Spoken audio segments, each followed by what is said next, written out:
အားလုံးပဲမင်္ဂလာပါကျွန်တော်ကတော့ဒါပါဒီနေ့မှတော့စီစဉ်တင်နေသူ patch note ထဲမှာဘာတွေပြောင်းလဲသွားတယ်ဆိုတာကိုပြောပြပါမယ်ကဲတော့ hero တွေ patch note တွေရင်စားလိုက်ရအောင် hero တွေအများကြီးကို beta တွေ net တွေလောက်ထားပြီးမယ်ကျွန်တော်ကတော့ထူးခြားခြားပြောင်းလဲခံထားရတဲ့ hero တွေပဲပြောပြပြီးတော့ပါမယ်အဲ့ဒီထဲကပထမဆုံး hero တော့ Server ပါ Server ရဲ့ skill 1ကစစ်ကြလဲနေချေ enemy ကို damage ပေးလိုက်ရင် skill 2ရဲ့ခိုးတော့ကိုတစ်စက္ကန့်ချော့ပေးတဲ့ပြီးအခုချိန်မှာတော့ skill 1ရဲ့ခိုးတော့ကိုလည်း3.5စက္ကန့်ချော့ပေးတော့မှာဖြစ်ပါတယ်အပြန်အလှန်နေနေရတော့ skill 1ရဲ့ခိုးတော့ကိုတိုးလိုက်ပြီးစစ်ကြလဲနေကြချေကိုချွတ်ချလိုက်မှာဖြစ်ပါတယ်skill 1ရဲ့ enemy ကိုလိုက်ချတာခွိစားရတဲ့နေရာတွေမှာတော်တော်လေးတိုးဝင်တဲ့ adjustment တစ်ခုဆိုလည်းမမဟုတ်ပေါ့နောက် hero တော့ Luby ပါ Luby ရဲ့ passive တော့ spell ban 125%နဲ့ 85% ထိချွတ်ချလိုက်ပြီးမယ် HP 1% ချော့တဲ့ life steal 1% ရပြီးအများဆုံး 105% ထိရမှာဖြစ်ပါတယ်အဓိပ္ပာယ်တော့တွေးနေလေတွေးဖို့တည်းဆိုတဲ့သဘောပဲဖြစ်ပါတယ် skill ရဲ့ damage ကိုလည်းတိုးတယ် ultimate damage ကိုလည်းတိုးတယ်ဒါပေမဲ့ခိုးတော့ကိုတော့တိုးထားတယ်ပြောချင်တာကတော့အရင်ကတော့ ultimate ကိုခဏခဏတိုးလို့မရတော့ပဲတေချာချိန်သုံးမှဆင်ပြေမဲ့ပုံစံဖြစ်သွားပါတယ်နောက် hero တော့ Argus ပါArgus ရဲ့ skill တွေက adjustment လုပ်တာတဲ့လူပဲလုပ်တာနဲ့ပို့သွင်းလို့ဖြစ်နေတာကြောင့်လို့နောက်မှပဲ hero ကနေပဲပြပြပါတော့မယ်နောက် hero တော့ Marcel ပါ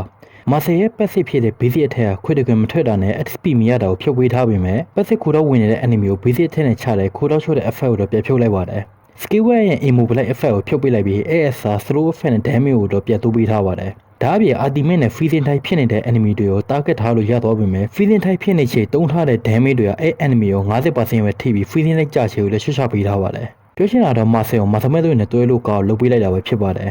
နောက် hero တော့ Hanzo ပါ Hanzo ရဲ့ Hanekage skill 1ထပ်တဲ့နဲ့ lock ရဲ့အပေါ်တိုးလို့ရတော့မှာဖြစ်ပါတယ်ဒါအပြင် Hanekage skill 2ရဲ့ damage တိုးပေးထားပြီး Hanzo ပြန်ပေါ်လာမယ့်နေရာကိုလည်းရွေ့လို့ရအောင်ဖြစ်ပါတယ် ultimate ခိုးတာကိုချုပ်ပေးထားရင်မယ် Hanekage form နဲ့တည်သွားရင်တော့ခိုးတော့နှစ်ဆဖြစ်သွားမှာဖြစ်ပါတယ်ကြည့်ရတာ Hanzo က meta ထဲပြန်ဝင်လာတဲ့သဘောမှတော့ရှိပါတယ်နောက် hero တော့ရင်ပါရင်ရဲ့ lien skill 1မှာရှိတဲ့ enemy ကို auto aim နဲ့ effect ဖြုတ်ပေးလိုက်ပြီး ASR ခိုးတော့ 1.5 စက္ကန့်ထိချုပ်ပေးထားပါတယ်ခဏခဏတိုးလို့ရမယ်ဆိုတဲ့သဘောပေါ့ဒါပြ ultimate 3နဲ့ချေ spread sheet ကလွှဲရင် bar stand နဲ့မှာရင်ရဲ့ ultimate ဖြစ်လို့ရတော့မှာမဟုတ်ပါဘူးနောက် hero တော့ Bemo ပါ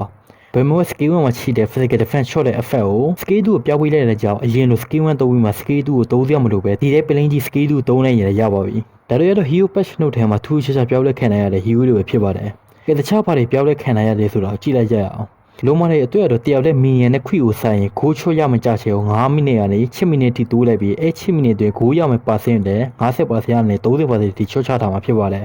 ဆိုတော့လုံးမတဲ့ရောင်လို့အောင်မီနီယန်နဲ့ခွိတွေကိုတော့မဖောက်ဖို့လိုပါတယ်လုံးမဒိုင်ရဲ့ effect ကတော့အရင်လိုမဟုတ်တော့ပဲ land shot ပြီး stat စုရင် stat ပြရတဲ့ enemy ကို damage ပေးရင်ပိုထိမှာဖြစ်ပါတယ်ဒါပြင်လုံးမ consi ရဲ့ခိုးထားကိုလည်း80စက္ကန့်နဲ့60စက္ကန့်ထိချွတ်ချပေးထားပါတယ်အဲ့ဒီအနေနဲ့ကတော့ rapid pull ရဲ့ movement speed ကိုနည်းငယ်ချွတ်ချထားပြီး damage ထိရဲ့ movement speed တဝက်ချုပ်မဲ့ effect ကိုတော့ဖြုတ်ထားပါတယ်Physical Fury အတွက်တော့ physical attack နဲ့ critical damage ကိုချွတ်ချထားပြီး ASR enemy ရဲ့ critical damage ထိတဲ့အဲ့ damage ရဲ့ 12% ကိုထူး damage အနေနဲ့ပြန်ခံရမှာဖြစ်ပါတယ် critical hero တွေအတွက်တော့သတင်းကောက်ဝေးလို့ပဲပြောအောင်ပေါ့ရန်ကန်လာလေအတွက်တော့ retribution damage ကိုတိုးပေးထားပါတယ်ဒါပြင် gate အစပိုင်းမှာ Hornet Laser Fire Beater နဲ့ Lava Golem ကိုစားရင်ချစ် level 2ကိုရမှာဖြစ်ပါတယ်ရန်ကန်လာရဲ့အတွက် blue band နဲ့ red band နောက်ခံရရင်တခြားဘက်တွေကိုစားပြီး level တက်လို့ရအောင်လုပ်ဝေးထားတဲ့သဘောမျိုးဖြစ်ပါတယ်ကဲ patch note ရဲ့အကြောင်းပြောပြီးဆိုတော့ဒီဗီဒီယိုဒီမှာပဲဆုံးသက်လိုက်ပါမယ်ကြည့်ရှုပေးတဲ့ကျေးဇူးတင်ပါတယ်နောက်ဗီဒီယိုကြပြန်တွေ့ကြမယ်ကောင်းဆုံးနေ့လေးပတ်စံနေကြပါစေ